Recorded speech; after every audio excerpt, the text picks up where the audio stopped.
अगर आप भी चाहते हैं कि आपन म्यूजिक के वीडियो सबसे पहले आप तक पहुंचे, तो लाल बटन को दबाकर चैनल को सब्सक्राइब जरूर कर ले और साथ में बेल आइकन को दबाना ना भूलें।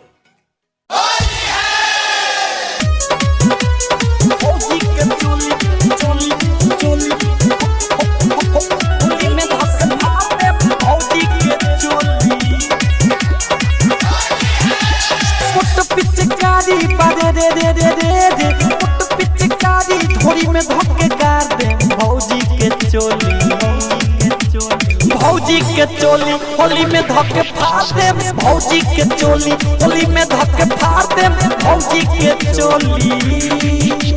मोट पिचकारी बारे दे दे दे दे दे मोट पिचकारी धोरी में धक्के गाड़ दे भौजी के चोली, भौजी के चोली होली में धक्के फाड़ दे भौजी के चोली, होली में धक्के फाड़ दे भौजी के चोली।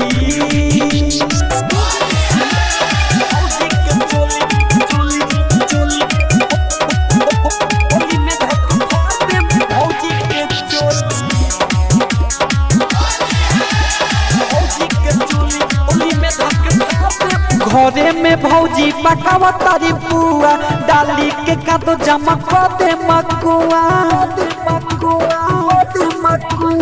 घरे में भौजी पकावा तारी पुआ डाली के कादो जमा कर दे मकुआ।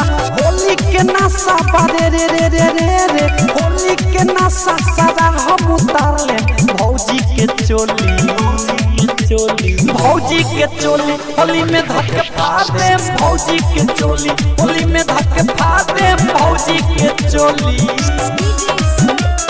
भौजी के चोली चोली चोली होली में धक्के फाड़ दे भौजी के चोली,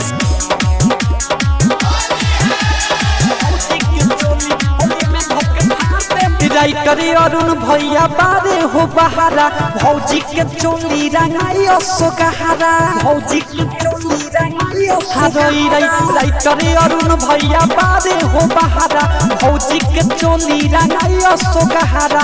रामू रवि रंजन रे रे रे रे रे रे रामू रवि रंजन मछलियों उखाड़ दे भौजी के चोली, भौजी के चोली होली में धक्के फाड़ दे भौजी के चोली, होली में धक्के फाड़ दे भौजी के चोली।